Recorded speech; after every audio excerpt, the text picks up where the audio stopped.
viewers, and thank you so much for tuning in. I'm Victoria Brenda, and I bring to you the Light Show, where if you knew then, what you know now. And today we have an interesting topic that we are going to talk about.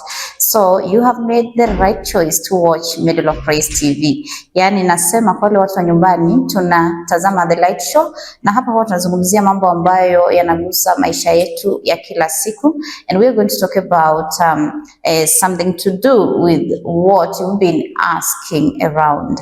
Na nimekuja na mgeni siku ya leo ili aweze kutufafanulia mawili matatu kulingana na topic ya siku ya leo.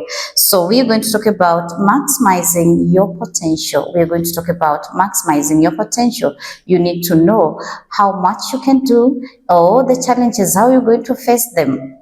Na kila kitu ambayo inaipuka katika maisha kama siku ya leo, na kama vile ambavyo watu wanasema, and pengine you want to, actually you've been putting some blames on some people, but we're going to learn something new today. And we say at Middle of Praise TV, every day is a learning day. If I were you, I just grab my book and pen, sit back, relax, and enjoy the program. Now, I'm going to invite my guest so that he can tell us what his name is. Welcome. Thank you. Yes. My name is Apostle Prince Hannes. I'm a Nigerian, but I'm present in Kenya. I'm from Reason International Church of Jesus Christ. I'm a life coach, a motivational speaker, a preacher, and a member of the Nigerian police. Thank you. Welcome back to our studio.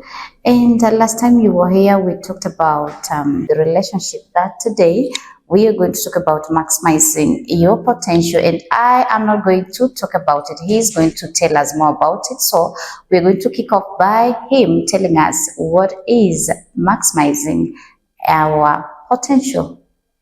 All right, thank you.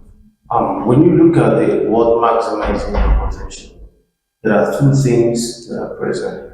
One, maximizing, and two, potential. So when we say potential, the first thing that comes to your mind is the things that God has deposited in you. Yes. Prior to creation.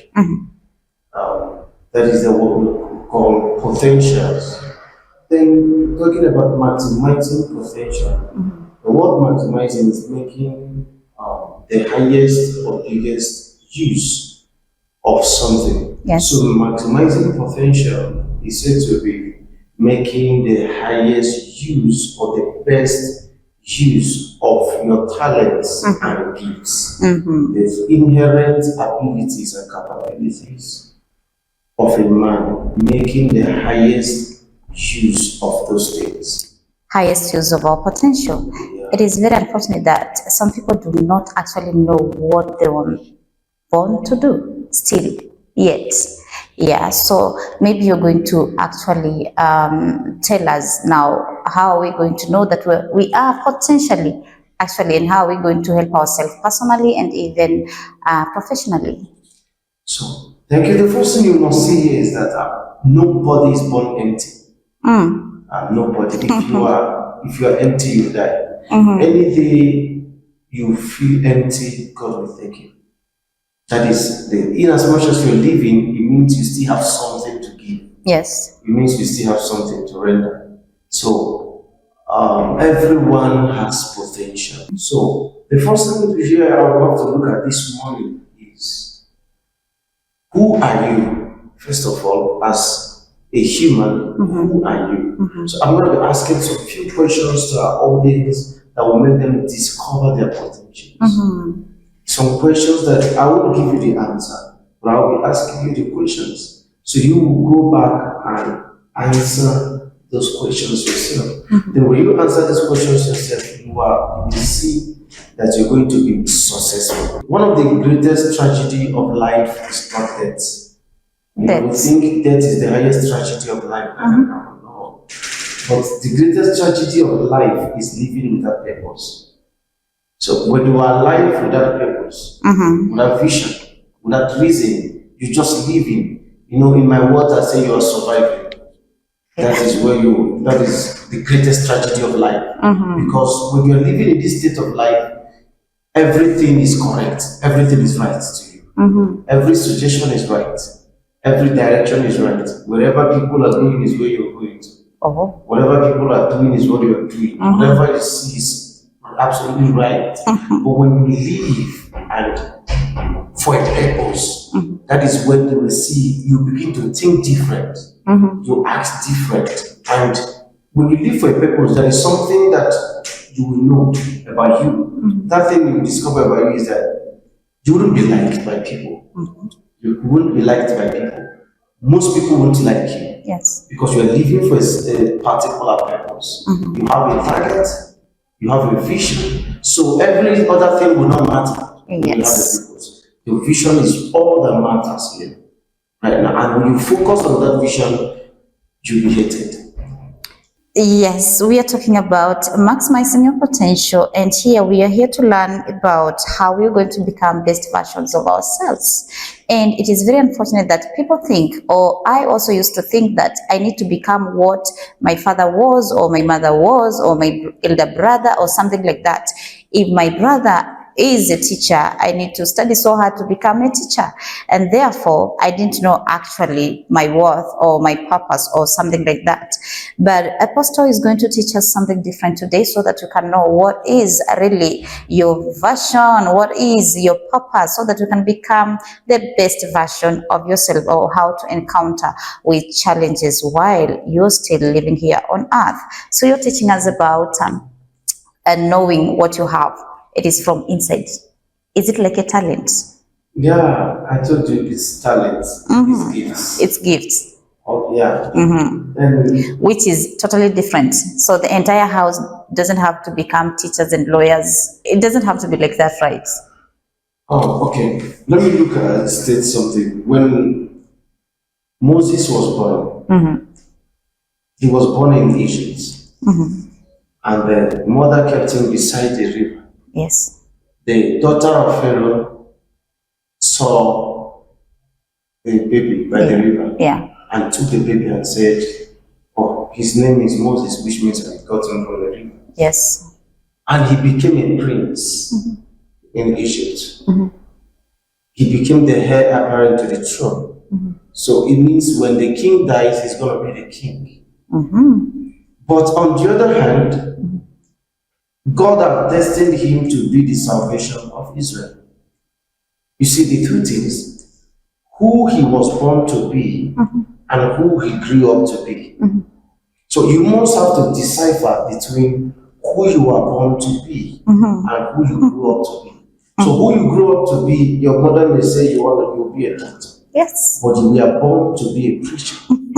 So you see, no matter how you do this, you are going to live in the shadow of another person. Yes. You're going to survive in the shadow of another person. So you must have to ask the question of, who am I born to be? Who was I created to be?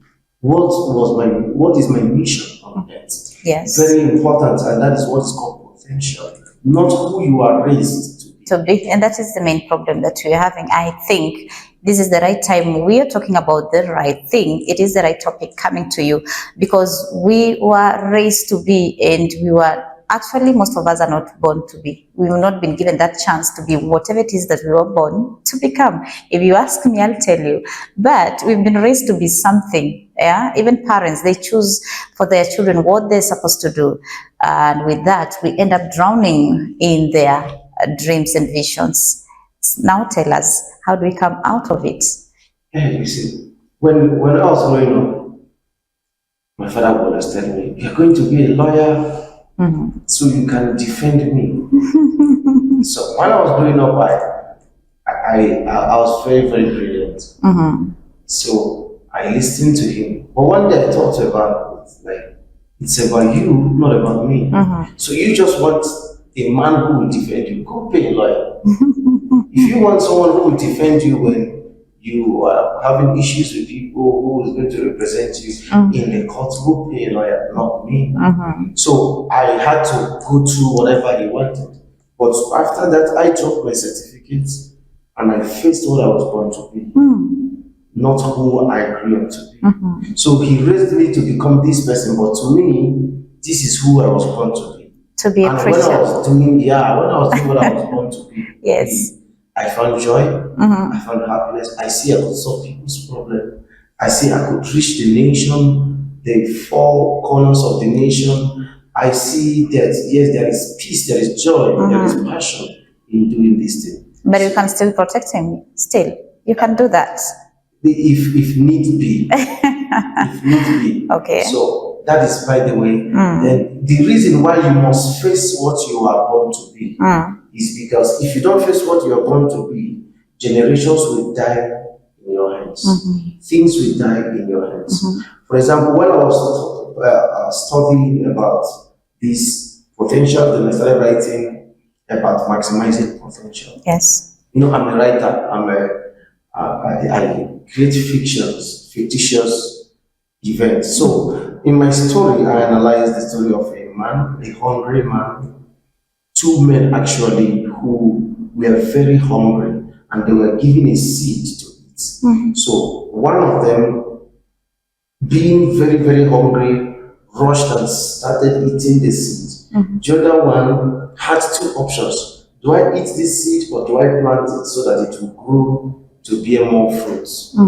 So you see, he thought and thought and thought about it. He saw people eating the seed, but he never ate.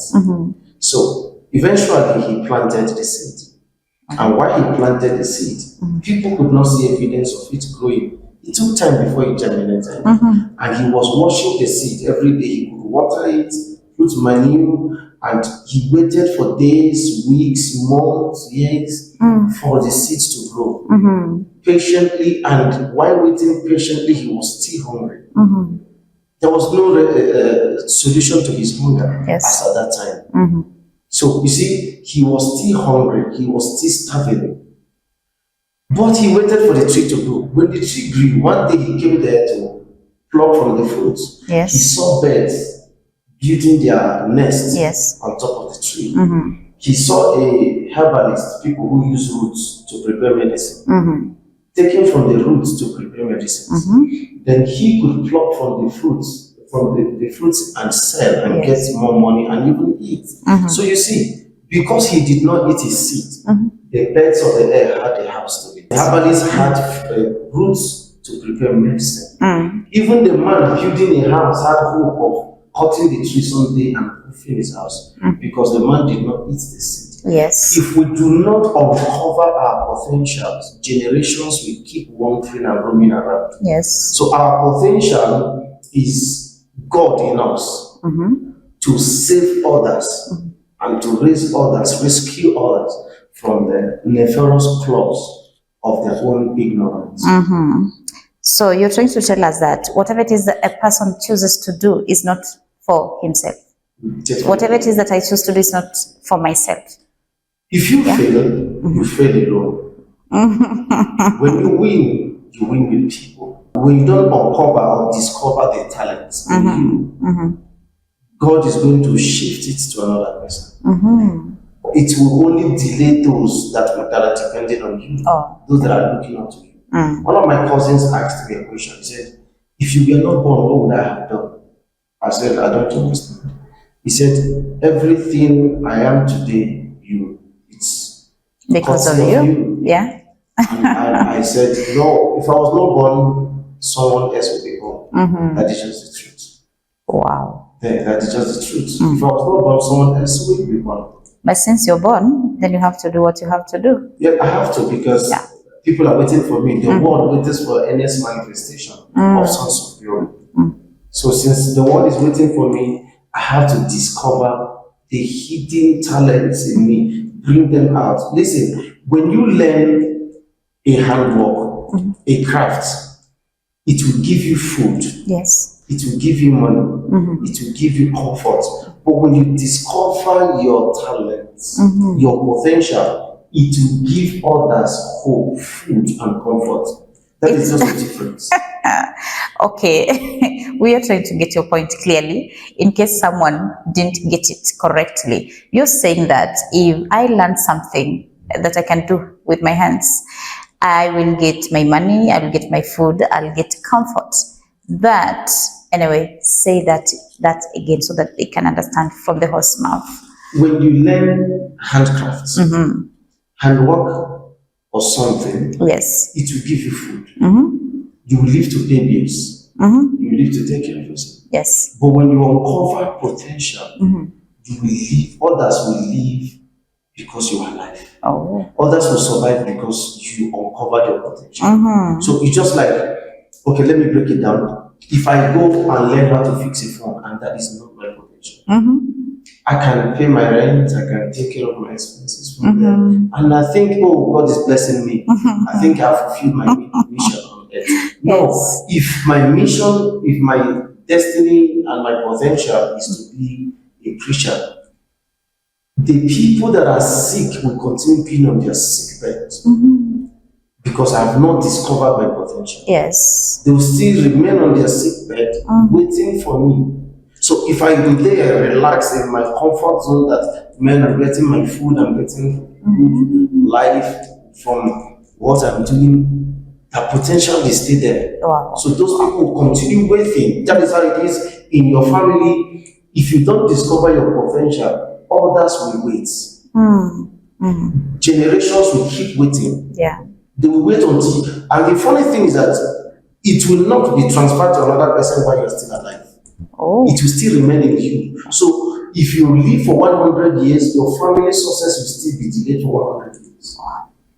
So the more you live, the more you delay them. So that is why it is very dangerous. That's why I said it is more risky, it is more bad, let me use the word bad, to live without a purpose.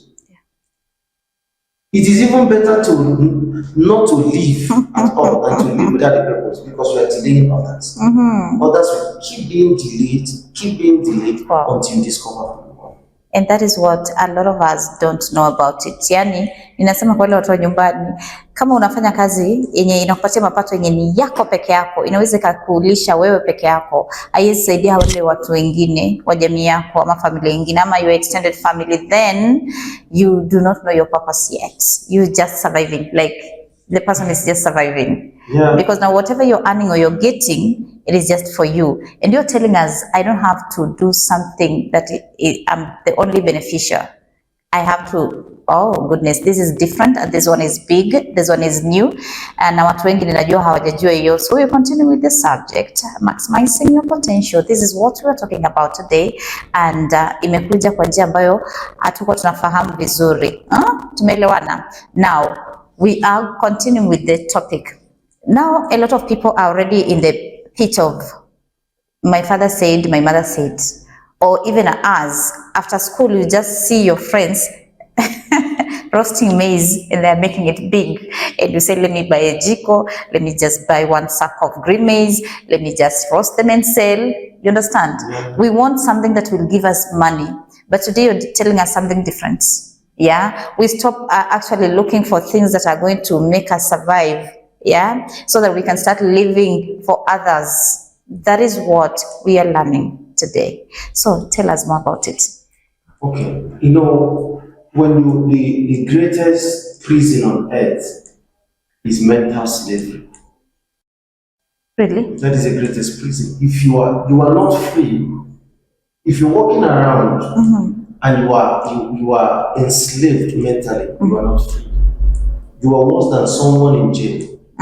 So you see, the first liberation a man should get is not a pastor laying hands on you. It's not fasting, it's not even prayers. The first liberation every man must have, if you must be successful, is mental freedom. Wow. Mental liberation, the liberation of the mind. You must be free. When God called Abraham, Yes. He said to Abraham, leave your country, leave your state, leave your village, leave your father's house. So you see, when we talk about a country, you know, when someone speaks, when a Kenyan speaks, you know it's a Kenyan. Yeah. When a Nigerian speaks, you know it's a Nigerian. Because they are known for a particular thing. When they dress, you know this is their culture. Yes. Even in a village, when like in my village, there are norms, there are traditions.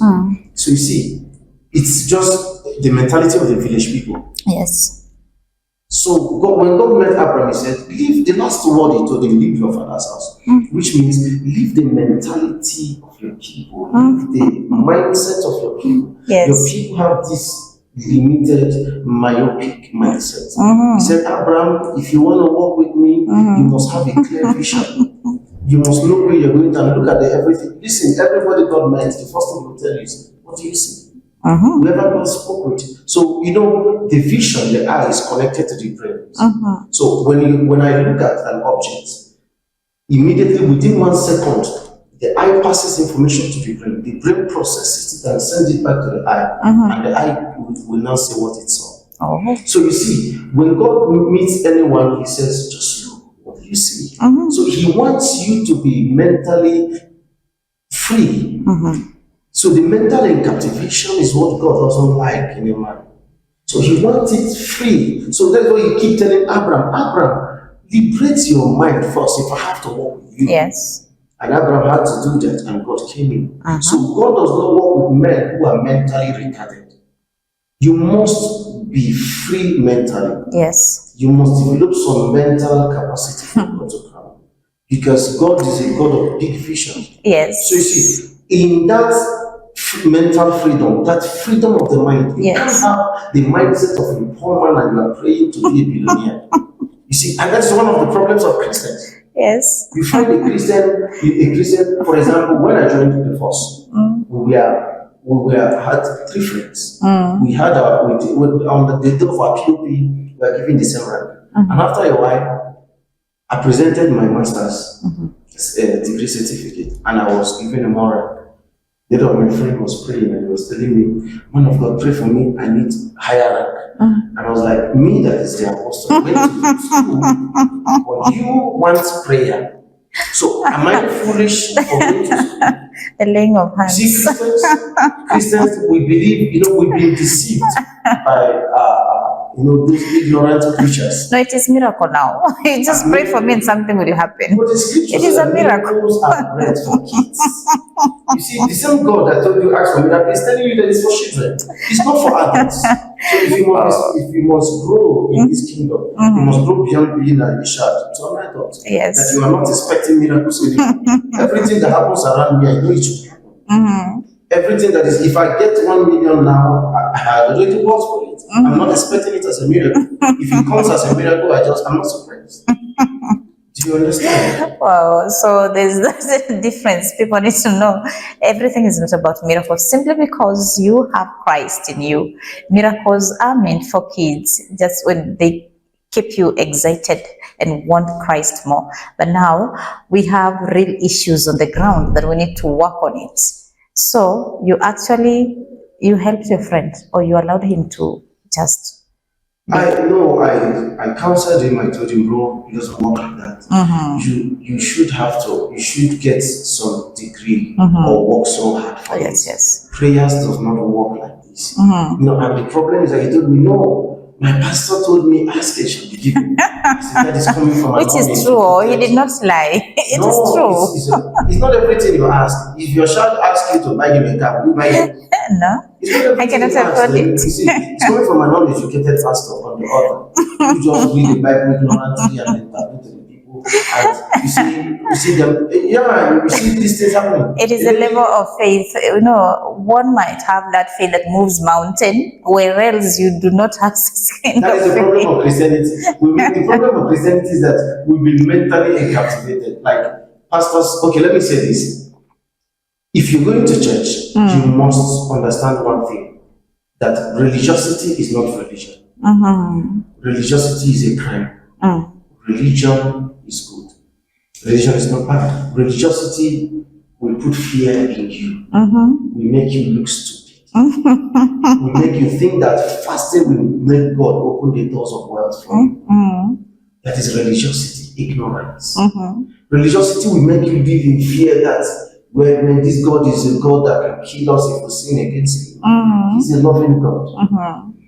Religiosity will instill fear of dependence in you. Yes. But religion will give you freedom. So you see, Christians depend so much on what God can do for them. When God has given you everything you need to make the earth. When God created the earth, he said, go into the world, have dominion. Yes. He didn't say, call me. So why he gave us brain is that he can rest. That is why he created us and gave us brains. So he didn't say, call me when you need this or you need that. Or you need. See, take dominion. Whatever you name shall be. So you see, it's been there, but religiosity won't tell you that. They will tell you just sow a seed. If you just make a sacrifice of 10,000, you are going to be successful. It doesn't work. It is poor mindset. Actually, that's what we're trying to come out of it and become noble people with understanding. Now, on maximizing your potential today, we are learning a lot. So, what haven't you told us on the same topic? I have a whole lot to say. Yes. First of all, liberate yourself mentally. Stop asking for what is not possible. Instead of asking, work for it. When you work, God will see the efforts you put in and He will assist you. Yes. Prayers is just an assistance to hard work. Prayers does not open that heart. It's not a hammer to break that heart door. And that is why you can be born again and still suffer again. You must have to liberate yourself from that mindset of waiting on the Lord, those that wait upon the Lord. Someone is walking out there and waiting upon the Lord. And the Lord will not come. He won't come. So first of all, liberate your mind. Tell yourself, I can become who I want. Yes. By define who you want to be. Yes. Then tell yourself, I can become this person, I can become that person if I want. Very important. Then it is not about riches alone. You wishing, I want to be this person, work towards it. Lay down your vision, have a vision, clear vision of where you are, where you are going, and where you should be. You see, where I will be in 2026, I know. And I'm saying it publicly. Whatever I will do in 2026, I know. If any other thing happens, it's coincidence. Yes.